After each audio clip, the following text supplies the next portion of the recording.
안녕하세요. 커피앤톡입니다. 오늘도 와주셔서 감사드리고요. 바로 사연 읽어보겠습니다. 안녕하세요. 전 근 5년이 넘는 시간을 병원에서 생활했던 여성입니다. 왜 병원에 있었냐고요? 친정엄마의 몸이 좋지 않으셨거든요. 지금은 돌아가시고 옆에 없지만 생각해보면 엄마와 함께 있을 시간을 하늘이 준 것이 아닌가 싶네요. 만약 엄마가 아프지 않았다면 아마도 저는 1년에 한 번도 얼굴을 보기 힘든 생활을 하고 있었을 거예요. 결혼 후 집안일에 회사 생활에 너무 바쁜 시간을 보내고 있었거든요.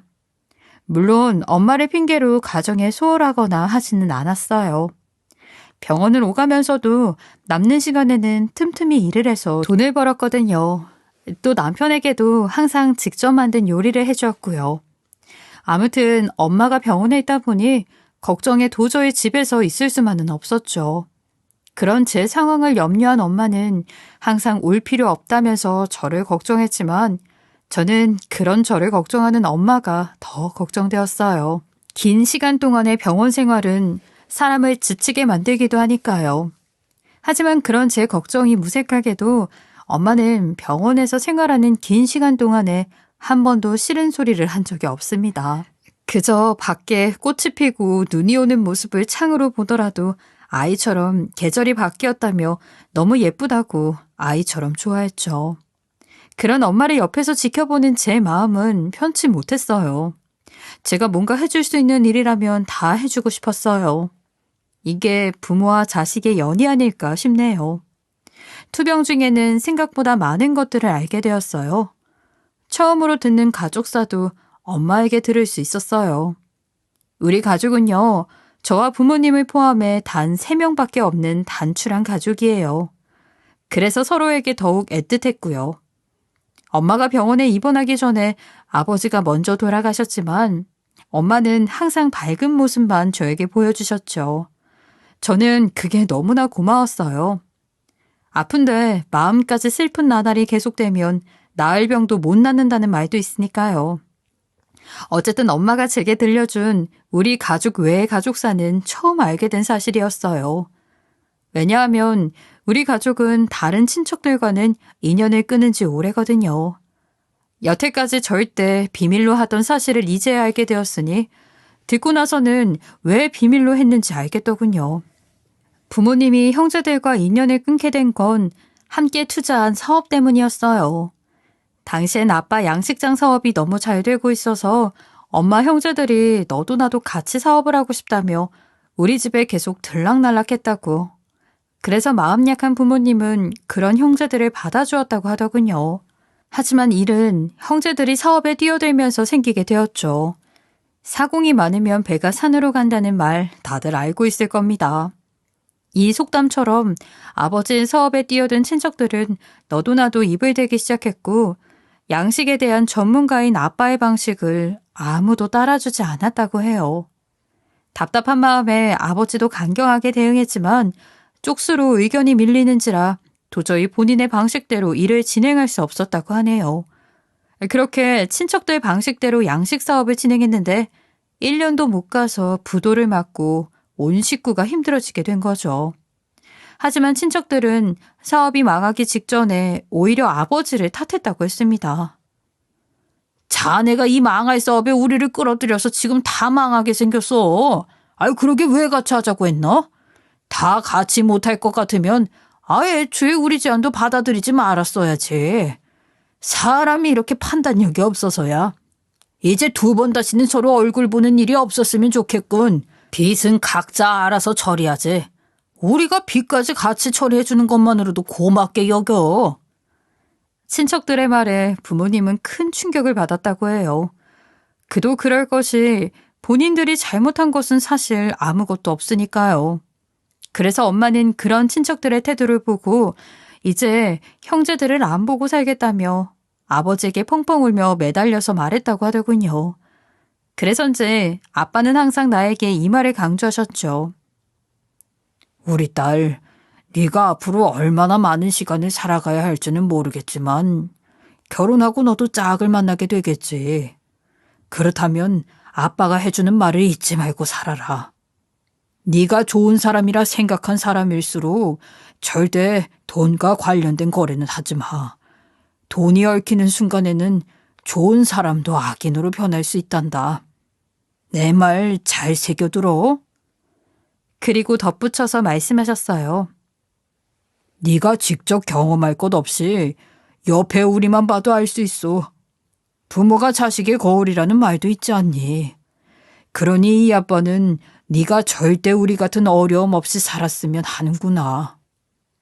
이때는 아빠가 무슨 말을 하는지 잘 이해하지 못했어요. 당시 제가 20살 중반에 사회생활을 시작한 지 몇 년 되지 않은 사회초년생이었으니까요. 엄마의 이야기를 듣고 곰곰이 생각해보니 아빠가 이런 일이 있으셔서 내게 이런 말을 했구나 싶더군요. 하지만 이렇게 어려운 상황에서 자랐고 친척과의 연도 끊었지만 엄마의 병실에는 병문안이 끊이질 않았습니다. 대부분은 처음 보는 얼굴들이 많았죠. 한 번은 너무 궁금해서 엄마에게 물어본 적이 있어요. 엄마, 병실에 찾아오시는 분들은 아무리 봐도 제 기억에는 없는 사람들인데 혹시 뭐 하는 사람인가요? 너무 많은 사람들이 찾아오니 너무 궁금해서요. 우리 가족은 친척하고도 연을 끊었다면서요. 그럼 친척들도 아닐 테고 그렇다고 아버지 지인은 아닌 것 같고 진짜 너무 궁금해서 그런데 말해줄 수 없나요? 저 사람들은 사실 예전에 우리가 빚을 진 채권자들이야. 한때는 우리 가족을 엄청 못살게 쫓아다녔지. 그런데 네 아버지 덕에 지금은 이렇게 친하게 왕래하면서 지내고 있어. 사실 채권자라고 하면 나쁜 이미지가 많지만 그들도 힘들게 번 돈을 우리에게 투자한 거나 다름이 없으니까. 네 아빠는 그런 점을 알고 있었기에 우리가 살기 힘들더라도 어떻게든 그 사람들의 돈을 변제하려고 노력했어. 그런 노력하는 모습에 반한 사람들이지. 병실에 오가는 사람들은 대부분 옛날 채권자였던 사람들이라는 겁니다. 사실 너무 놀랐어요. 채권자와 채무자는 대부분이 사이가 원만하지 않는 경우가 많으니까요. 더군다나 이렇게 잘 지내는 이유가 아빠 덕분이라는 점이 너무 뿌듯하기도 했죠. 엄마는 숨을 돌리곤 다시 말을 이어가셨어요. 내가 형제들이랑 연을 끊었다고 말했었지. 엄마 형제들은 사업이 망하자마자 파산 신청부터 했다더구나. 자신들이 진 빚을 책임지기 싫었던 거야. 그래서 채권자들은 하는 수 없이 우리 가족에게 붙어서 빚을 받아내려고 했고 그런 절박한 사람들이니 네 아빠도 그 사람들을 실망시키지 않고 싶었던 것 같아. 처음에는 저들도 우리가 시간이 걸려도 갚겠다고 하는 말을 믿어주지 않았어. 하지만 네 아빠가 끈질기게 찾아가서 설득하고 이야기하더니 결국은 다들 믿어주더라고. 지금은 빚도 다 갚았으니 사이가 나쁠 수 없지. 제 아버지는요, 사업이 망하고 난 뒤에도 열심히 일해서 번 돈을 허투루 쓰지 않으셨어요. 생활비를 제외한 대부분의 돈은 빚을 변제하셨거든요. 저도 알고 있던 사실이었지만 빚이 얼마인지 듣는 순간에는 정말 대단한 사람이었구나 라는 생각밖에 안 들었어요. 아빠는 30년이 넘는 시간 동안 채권자들에게 빚을 변제하고 그들과의 신뢰를 지켰던 거예요. 너무나도 자랑스러웠죠. 하지만 이렇게 찾아오는 채권자 중에서도 유독 눈에 띄는 한 사람이 있었어요. 그 사람이 눈에 유독 보였던 이유는 제 또래였기 때문입니다. 제 또래라면 부모님이 사업을 했을 때는 거의 학생이었을 테니 돈을 빌려줬다고 보기에는 너무 어리지 않나? 라는 생각이 들었죠. 또 그는 한 달을 주기로 빠지지 않고 엄마 병실을 찾아왔거든요. 그래서 엄마 이야기를 듣기 전에는 엄마와 무슨 관계인지 너무나 궁금했어요. 이야기를 들은 지금은 대충 채권자의 아들인가? 라는 생각을 하고 있고요. 그 남자가 올 때면 엄마는 항상 자리를 떠서 제가 없는 옥상에서 한참을 이야기를 하다가 돌아오시곤 하셨어요. 하루는 엄마에게 물어봤죠. 엄마, 혹시 매달 찾아오는 남자분은 엄마랑 어떤 관계야?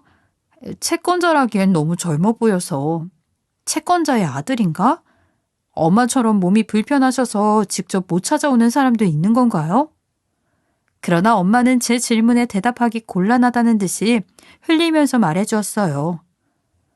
아, 매달 오시는 그 사람? 왜, 궁금하니? 엄마가 만나기에는 너무 젊은 사람이기는 하지. 네가 걱정하는 일은 알지만 별것 아닌 사이야. 내가 병원에 이렇게 오래 있으니까 따로 병원 관련 일을 해결해 줄 사람을 찾고 있었거든.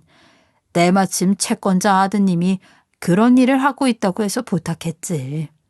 매달 찾아오시는 것도 그런 이유고. 네가 신경 쓰지 않아도 돼. 이렇게 말하는 엄마에게 정확하게 뭐 하는 사람이냐 추궁할 수는 없었어요. 그리고 엄마는 그 사람과 제가 어릴 때 우리 집에 찾아온 적이 있다며 기억 못하냐고 물어보더군요. 엄마의 말에 기억을 되짚어봤는데 흐릿하게 누군가 우리 집에 놀러와서 자고 가고 했던 기억이 나는 겁니다. 하지만 정확히는 기억이 나지 않아서 정확히는 모르겠는데 말하니까 문득 떠오르는 사람이 있긴 하네요 라고 엄마에게 말하니 엄마도 그렇지 너무 오래된 일이라 그런가 보다 하고 슬쩍 이야기 주제를 넘기더군요. 그런 엄마가 이상했지만 어쨌든 그 사람이 엄마를 도와주는 분이라니 고마운 마음이 들었어요. 이런 생활도 오래 지속되다 보니 시댁과의 관계에 문제가 생기기 시작했죠. 그래서 언젠가부터 나도 남편과 시모 때문에 집보다 병원이 편해지더군요.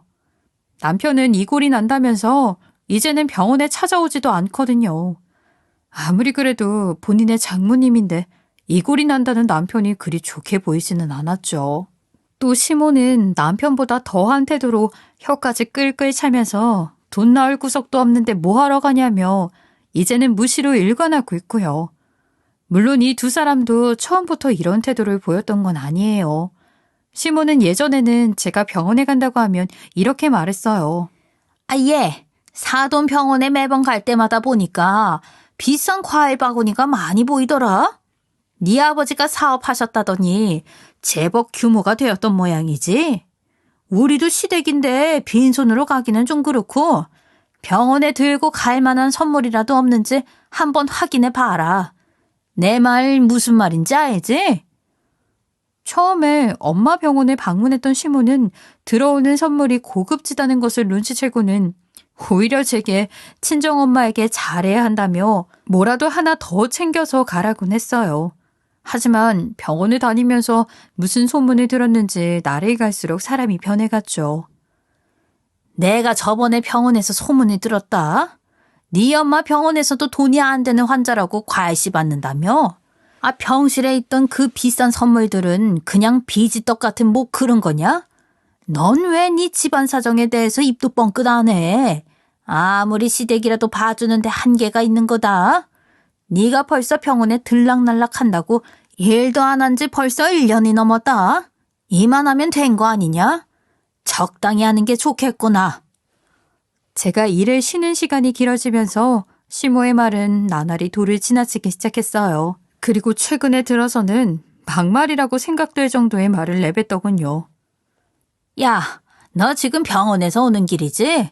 씻고는 왔니? 이제는 병원 냄새 맡는 것도 아주 지겨워. 병원에 얼마나 많은 균들이 돌아다니는 줄 아니? 아픈 인간들이 무슨 병을 옮겼을 줄 알고 씻지도 않고 들어오려고 그래. 넌 이제 네가 좋아하는 엄마한테나 가서 살아라. 필요한 건 문자 남겨놓으면 내가 문 앞에 놔둘 테니까. 이제 아무 때나 들어오지도 말고 오기 전에 연락이라도 해라. 소독제 미리 준비해 놓을 테니까. 맞아요. 시모는 처음에는 자기에게 뭐라도 떨어질 콩고물이 있을까 싶어서 저나 엄마에게 좋은 태도를 보였던 거예요. 엄마가 돌아가시면 제게 큰 유산이라도 떨어질까 싶었던 거죠. 하지만 시간이 지나면 독해지는 술처럼 시모도 점점 더 독해져만 가더군요. 최근에는 엄마가 남겨놓을 재산이 얼마 없다는 것을 어디서 알았는지 이제는 병균 들고 집에 온다면서 내쫓기까지 하고 있어요. 속상함에 시모에게 말대꾸를 한 적도 있지만 오히려 집에서 뭣도 안 하는 게 말대꾸라며 마음에 큰 상처만 생겼습니다. 제가 이렇게 시모와 실랑이를 할 무렵 엄마의 상태는 급속도로 나빠지기 시작했어요. 그나마 먹던 밥도 이제는 목으로 넘기지 못할 지경까지 왔죠. 평소에는 아픈 내색도 없던 사람이었는데 이제는 진통제를 맞고 몸부림치는 것도 흔치 않게 봤고요. 그런 엄마에게 조금이라도 힘이 되고 싶어서 옆을 떠나지 않고 계속 병원에 머물렀어요. 하지만 전과 달리 힘이 없어진 손을 잡는 순간 임종이 얼마 남지 않았다는 느낌이 오더군요. 너무나 슬펐습니다. 이런 상황에도 끝끝내 엄마의 형제라는 사람들은 찾아오지도 않았어요.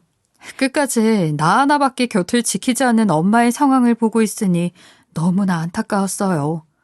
그리고 오지 않는 친척들과 이제 상종도 하지 않겠다는 다짐을 하기도 했죠. 그나마 다행인 것은 시댁의 눈치를 보지 않고 곁을 지킬 수 있는 나라도 있어서 다행이라는 생각이었어요. 엄마가 힘든 시간을 보낸다는 것을 어떻게 들었는지 어느 날 시모가 엄마의 병실을 찾아오더군요. 그날은 엄마의 숨이 붙어있던 마지막 날이었죠. 엄마의 옆에서 임종을 지키던 저는 시모의 말에 내 귀가 잘못되었나? 하는 의문이 들었을 정도였어요. 시모가 웬일로 정상적인 말로 엄마에게 마지막 작별 인사하듯 건네는 겁니다. 사돈, 오랜 시간 동안 고생 참 많이 하셨습니다. 이제 편히 가셔도 될 것 같네요. 더 아프기 전에 이렇게 가셔서 참 다행입니다. 그래도 우리 아들 하는 데까진 다 한 것 같네요. 그러니 하늘에 가서도 알아주세요. 따님이 엄마를 닮아서 참 씩씩하잖아요. 그러니까 앞으로의 일은 걱정 안 하고 가셔도 돼. 아마 혼자가 되어서도 잘 살아갈 겁니다. 제가 옆에서 잘 지켜보겠습니다. 조금 의미심장한 느낌이 들기는 했지만 엄마가 가는 길에 다행히 진창길은 없었다는 생각에 안도의 한숨이 나왔죠. 엄마가 죽어서는 아픔과 고생이 없는 편한 세상에서 보내길 바랐으니까요. 저도 엄마의 손을 잡고 조용히 엄마에게 읊조리듯 말했어요. 엄마, 지금까지 고생 많았어요. 앞으로는 자유로운 영혼이 되어서 아름답고 예쁜 풍경들 다 눈에 담을 수 있길 바라요. 저 엄마 딸로 태어나서 너무 행복해요. 그러니까 걱정은 여기다 다 내려놓으시고 올라가서는 편한 생활만 하세요. 엄마 딸이에요, 저. 옆에 아무도 없이 혼자가 되더라도 시댁 식구와 잘 지낼 거니까 너무 걱정하지 마세요. 편히 쉬어요. 그 말을 들은 엄마는 이내 표정이 풀어지고 숨이 끊어졌습니다. 이제는 하나밖에 남지 않은 혈연이 사라졌다는 공허함에 얼마나 슬펐는지 몰라요. 하지만 혼자가 되어서도 엄마가 가시는 마지막 길인 장례라도 잘 치러드리자는 생각이 힘을 냈죠. 장례를 준비하는 내내 얼마나 힘들었는지 모르겠어요. 그렇게 장례를 치르던 중 시무는 갑자기 저를 쳐다보며 말하더군요. 이제 내가 해야 할 일은 다 한 것 같구나. 너도 내가 이쯤 해줬으니 만족하지? 그러니까 여기다가 도장 찍어라. 우리도 참을 만큼 참았다. 그러니 이제는 너도 네 앞길은 네가 알아서 책임져야지. 안 그래? 내가 더 해줄 의리는 없을 것 같구나. 어안이 벙벙했죠.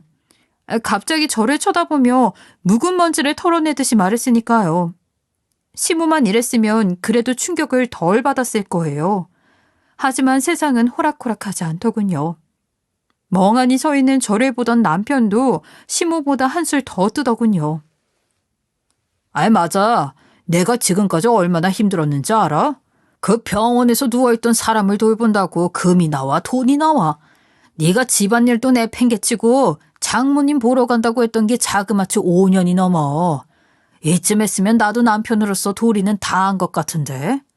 내가 여기서 뭘 더 해줘야 해? 오히려 내가 당신한테 위자료 청구를 안 한 것을 다행으로 여겨. 그러니까 잔말 말고 여기다 사인해. 시모가 들고 있던 이혼 소장을 본인이 가져가더니 제 쪽으로 던지듯이 말했죠. 지금까지 아내라는 직무를 유기했다며 둘이서 압박을 해오니 장래로 힘든 제 마음은 더 이상 버티질 못했어요. 전 그제야 시모가 엄마의 임종을 지키며 말했던 속뜻을 알게 되었죠. 그때 했던 말은 저를 책임지겠다는 말이 아닌 말 그대로 나 혼자서도 알아서 잘 살아갈 것이라는 말이라는 것을요. 그래도 결혼이라는 중대사로 얽힌 사이인데 이렇게까지 할 거라곤 생각지도 못했습니다. 둘에게는 배신감을 넘어서는 분노가 느껴질 정도였죠. 심지어 시모는 제게 덧붙여서 이렇게 말했어요. 아이, 도장 어서 찍지 못해? 너 지금 이 장례도 순순한 네 돈으로 치르는 것도 아니잖아. 아예 안 그러냐?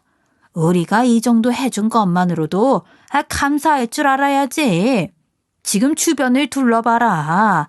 텅텅 빈 이 장례식장에서 자리를 채우고 있는 게 누군지. 네 가족은 지인도 없니? 어떻게 장례식장에 형제라는 사람들이 한 명도 찾아오질 않아? 지금 모인 부조금도 다 우리 쪽 식구들이 낸 거 다 알고 있지? 정말 이 정도로 봐주는 시댁은 아예 어디에서도 못 찾아? 시모는 우리 가족의 사정도 모르니 그냥 내뱉은 말이시겠지만 장례식장에 찾지 않은 친척을 물고 늘어지더군요. 속도 모르고 형제들이 안 오는 것까지 흉을 보니 정말 속이 시커멓게 타들어갔죠. 게다가 다른 장소도 아니고 엄마의 영정사진 앞에서 끝도 없이 돈돈하는 소리를 해대니 능력이 부족한 저 스스로에게 화가 나기 시작했어요. 시모의 말은 심했지만 틀린 구석은 없었기에 반박할 수도 없었고요. 사실 여태껏 아버지가 남겨준 돈으로 엄마의 병원비를 충당하고 있었거든요. 시댁에서 도움을 받은 거라고는 일도 없었는데 저렇게 생색을 내는 것도 이해가 가질 않았어요. 본인들이 해준 거라고는 5년 동안 딱 2번 있었어요. 그것도 남편 용돈으로 받은 돈이었죠. 할 수만 있다면 지금 당장이라도 뱉어내고 싶었어요.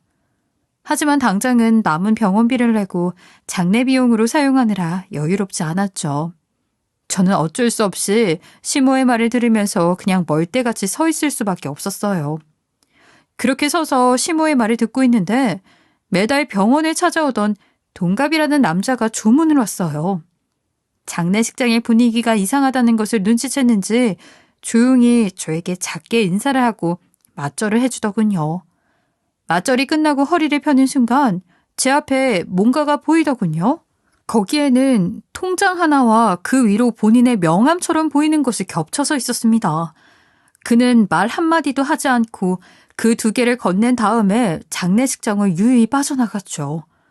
다행이라면 이 자리에 시댁 식구가 없었다는 거예요. 만약에 옆에 있었다면 이게 뭐냐면서 본인이 오히려 호들갑을 떨었을 테니까요. 그 남자가 남긴 통장이 뭔지 궁금해서 열어봤어요. 그런데 통장의 주인은 모르는 사람의 이름도 아닌 엄마의 이름으로 되어 있었죠. 이상하다 싶은 마음에 뒷장으로 넘긴 순간에는 제 눈을 의심할 수밖에 없었어요. 거기에는 숫자 0이 끝도 없이 찍혀있는 통장 잔고가 보였거든요. 혼자서 일십 백천 하며 중얼거리면서 세다가 너무나 큰 금액에 입을 틀어막고 말았어요. 아마 입을 막지 않았으면 비명이 새어나왔을지도. 잔고에 놀란 저는 정리되지 않은 머리를 부여잡고 그 남자가 나간 길로 바로 달려나갔죠. 남자는 벌써 본인 차에 오르기 직전이더군요. 전 그런 남자를 불러 세웠어요. 저기요, 잠시만요. 기다려주세요. 죄송하지만 방금 넘겨주신 이거 무슨 의도로 주시는 건가요? 제가 뭔가 싶어서 안을 보기는 했는데 이건 도저히 아닌 것 같아요. 다시 가지고 가세요. 저희 엄마 이름으로 되어 있는 것도 이상하지만 들어있는 금액이 잘못된 것 같아요. 제가 가지고 있을 만한 것이 아닌 것 같군요. 출처도 분명하지 않고요. 이런 돈은 못 받습니다. 당장 다시 가지고 가세요. 이런 제 말에 남자는 이럴 줄 알았다는 듯이 작게 미소를 지으며 제게 말했어요. 이건 당신의 것이 맞습니다. 살아생전에 2분이 정당한 방법으로 버신 돈이에요. 물론 제가 도움을 드리기는 했지만 저는 길을 알려드린 것밖에 한 일이 없습니다. 그리고 2분에게 이렇게 도움이 된 것이 저는 정말 좋고요. 통장에 있는 금액이 상당한 금액이라는 것도 알고 있습니다. 저같이 모르는 사람이 주는 돈을 거절하는 마음도 잘 이해하고 있고요. 하지만 안심하세요. 전부 두 분이 모은 돈이니까. 어머니께서 생전에 제게 부탁하신 것이니 편히 받아주세요. 두 분의 자식인 당신은 제게 이런 대접을 받을 만한 자격이 있어요. 혹시라도 지금 받으시는 돈을 혼자서 관리하기 힘들다면 제가 드린 명함으로 연락해 주시고요. 그는 그렇게 말하고는 장례식장을 떠났어요. 저는 한참을 남자가 준 통장을 바라보고 서 있었던 것 같아요. 그리고 통장의 돈에 대해서 다시 그 남자와 이야기를 나눠보자는 생각을 했죠. 엄마의 장례식이 끝난 뒤에 저는 남편과의 이혼에 신경을 쓰지도 못했죠. 그 남자가 줬던 통장을 어떻게 해야 하는지 생각하기도 바빴거든요. 생전 보지도 못한 너무나 큰 금액이 있으니 어떻게 해야 할지를 몰랐어요. 그래서 곧바로 그 남자에게 연락해서 빠른 시일 내로 만나기로 약속을 잡았어요. 그리고 저는 장례식장에 들어가서 남편과 시모를 찾았어요. 또 일부러 그동안에는 결혼 생활에 충실하지 못했던 것 같으니 이혼 서류에 도장을 찍어주겠다고 순순히 말했죠. 그런 제 태도에 시모는 의심하는 눈치였지만 저는 시치미를 뚝 떼고 말했어요. 생각해보니 어머니 말씀이 다 옳더군요. 그동안 너무 죄송하고 신세졌습니다. 원래는 위자료나 재산 분할에 대한 부분도 정확히 하고 도장을 찍어야 하는데 지금까지 정도일 거 아니 그냥 위자료 한 푼도 안 받고 도장 찍어드릴게요. 지금 아니면 앞으로 제 도장은 받기 힘들 겁니다. 어때요? 지금 이 자리에서 정리하시겠어요? 제가 이렇게 저자세로 나가니 시모도 의심을 거두고 이혼 서류를 정리하자며 신이 났죠. 위자료를 한 푼도 받지 않겠다는 말을 했을 때는 올라가는 입꼬리를 주체하지 못하겠는지 입을 가리면서 웃었고요. 그런 시댁의 진실한 모습을 본 저는 더 이상 망설일 필요가 없었어요. 없었던 정도 떨어질 마당이니까요. 그날 장례식장에서 시댁과의 연은 그렇게 끊어졌습니다. 그리고 전에 했던 그 남자와의 약속이 다가왔고 저는 집에서 멀리 떨어진 카페에서 만나기로 했죠. 혹시라도 시댁 식구들이 마주치면 뭔 소리라도 들을까 싶었거든요. 아무리 이혼을 한다고 해도 바로 다른 남자를 만나는 모습은 저를 험담할 거리를 줄 수도 있고 괜히 불륜으로 소송을 당할 수도 있으니까요. 그는 약속 장소로 시간에 맞춰 칼같이 들어오더군요. 들어오자마자 제 앞에 앉아서 아무 말도 하지 않고 있다가 조용히 이야기를 시작했죠. 어머니께서 혹시 제 이야기 해주시던가요? 제가 듣기로는 정확하게는 말을 안 했다고는 하던데. 그러면 일단 제 이야기를 먼저 해야 하니까요. 왜 제가 그 통장을 가지고 있었는지는 거기서부터 시작되는 이야기거든요. 제게 자신의 정체를 들은 적이 있느냐 물었지만 정확히는 들은 적이 없던 저는 그에게 말했어요. 예전에 당신이 어떤 사람인지 어머니께 물은 적이 있어요. 그런데 그냥 병원에 관련된 일을 해주는 채권자 아들이라고만 말해주셨죠. 사실 그게 다가 아닐 거라는 생각은 했지만 몸도 좋지 않은 엄마에게 걱정이라도 생길까 싶어서 더 이상은 묻지 않았고요. 그래요. 당신은 우리 부모님과 어떤 사이인가요? 제 물음에도 남자는 조금 머뭇거리더니 이내 말을 이어갔어요. 저는 사실 당신 아버지와 오랜 인연을 가지고 있었습니다. 제가 어릴 때부터 신세를 지던 은인이나 다름없는 분이죠. 물론 어릴 때는 당신을 직접 본 기억도 있어요. 그분은 집에서 제대로 끼니를 챙겨 먹지 못하는 저를 항상 본인 집으로 데려가 주셨거든요. 특히 제가 대학을 합격하고도 등록금을 마련하지 못했을 때 큰 도움을 주셨어요. 다른 분들 빚을 변제하기도 바쁠 시기였을 텐데 제 등록금을 마련해 주셨거든요. 당신 부모님은 제게는 정말 친부모님과도 같은 분들이세요. 그래서 그들을 돕고 싶었고 지금 이렇게 돕게 되어서 저로서는 영광이고요. 제가 몰랐던 아버지의 선행을 직접 들으니 부끄럽기도 하고 자랑스럽기도 했죠. 남자는 대학을 포기할 뻔했지만 아빠의 도움으로 대학에 진학할 수 있었다고 해요. 등록금을 내야 하는 마지막 날 전에 본인의 집 앞에 찾아와서 등록금 봉투를 주고 가셨다고요. 아빠는 등록금을 주면서 저와 동갑인 남자가 자식처럼 느껴져서 도와주는 거라며 부담 갖지 말라고 말했다고 해요. 그리고 제 기억 속에 있는 남자가 우리 집에 놀러 온 날도 본인의 생일이었다고 하더군요. 사실 예전에 아저씨의 집에 갔던 날은 제 생일이었어요. 제가 생일인데도 집에 밥을 챙겨줄 어른이 없었다는 것을 알고 계셨던 거죠. 아무래도 저희 부모님도 비 때문에 해외에 가서 일을 하고 계셨으니까요.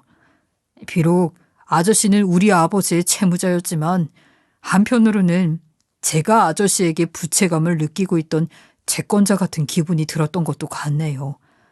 그래서 대학에 진학하고 지금의 자산관리사 직업을 가지고 나서는 아저씨의 돈을 제가 관리해야 되겠다는 생각이 들었죠.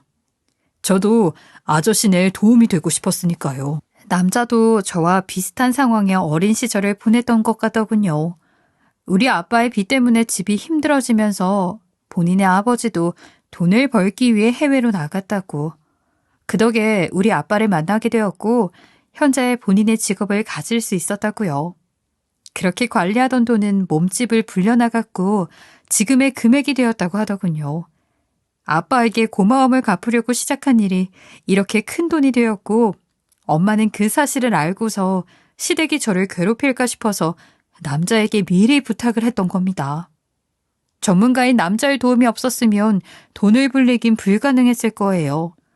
이제야 엄마가 항상 남자와 심각하게 옥상으로 나가던 모습이 왜 그랬는지 알게 된 거죠.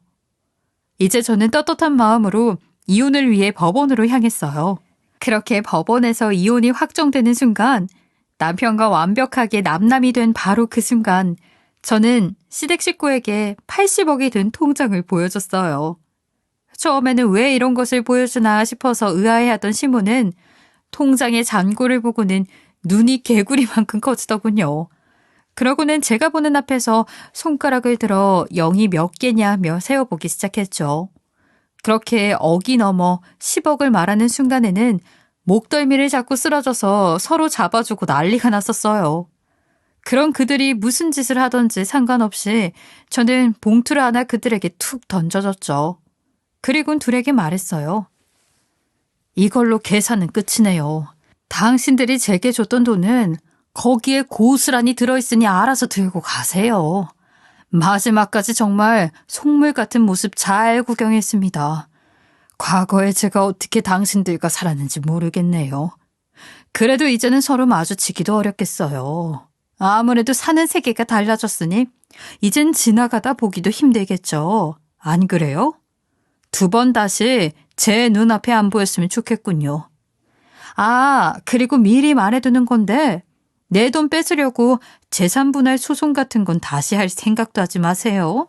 원래 부모에게 받은 유산은 부부 공동재산으로 치지 않는 거니까요. 이 돈은 100% 우리 부모님이 나한테 준 거지 당신들한테 준 게 아니니까요. 저는 봉투에 시댁 식구가 낸 부조금 전부와 딸랑 2번 주고 생색냈던 용돈을 그대로 담아줬어요. 그리고 더 이상 할 말이 없었죠. 그런 속물 같은 사람들과는 더도 말도 섞기 싫었고요. 그렇게 한마디를 남기고 나왔습니다. 그래도 쓰러진 시모가 어떤 모습으로 무너지는지 궁금해서 살짝 뒤돌아서 구경했죠. 돌아선 순간 얼마나 웃음이 났는지 모르겠어요. 당황해서 서로 어쩔 줄 모르는 모습이 광대같이 보였거든요. 그들의 모습이 보이지 않는 때까지도 뒤통수로 아까의 모습이 보이는 듯 했어요. 남편은 정신을 차렸는지 그런 제게 달려와서 바지가랑이를 붙잡고 말했어요. 여보, 내가 잘못 생각해서 이 이혼은 내 생각이 아니야. 정말이야, 날 믿어줘. 엄마가 당신이 병원에 가 있는 동안 일도 안 한다면서 나한테 거짓말하고 그런 거야. 나는 당신이 집안일도 병원에서도 잘 해내고 있다는 거 알고 있었어. 그러니까 우리 다시 생각해 봅시다. 어? 이대로 가지 말고. 저를 붙잡은 전 남편이 우습게 보이더군요. 평소에는 저를 무슨 한량 보듯이 집에 벌레가 있는 듯 취급하더니 지금 제가 보여준 통장의 액수를 보고는 이렇게 달라진 모습을 보이는 그가 더욱 꼴보기 싫었죠. 이혼 바로 직전까지 해도 사람을 뭉개며 욕이란 욕은 다 했던 치주라고 박쥐 같은 인간이 말이에요. 그래서 더 세차게 그를 걷어차곤 그 자리를 떴어요. 당신이 여태까지 내게 했던 모든 순간들을 떠올려봐. 내가 왜 당신을 다시 용서해야 하는지, 그 이유가 있는지를 생각해 보라고. 당신이 사람이라면 지금 내게 이렇게 이야기할 순 없지. 안 그래? 나한테 와서 바짓가랑이 잡지 말고 세상을 똑바로 열심히 일하면서 살 생각을 해. 그냥 뭐 하나 잘 잡아서 호구 잡아서 살 생각하지 말고. 당신들이랑은 이제 얼굴 보고 지내지 않았으면 좋겠다. 이제 서류도 깔끔하게 정리했으니까 우리 2번 다시는 보지 맙시다. 아시겠어요, 전 남편 씨? 그리고 그렇게 비는 거 바닥에 군뱅이가 기어다니는 것처럼 보기 싫으니까 아유, 저리 꺼져. 그렇게 시댁의 모습은 더 이상 볼 수 없었어요. 아마 제 이야기를 듣는 분들 중에는 뭐하러 시댁 식구들한테 통장을 보여줘서 긁어부스러 만드냐 하시는 분들도 있으실 거예요.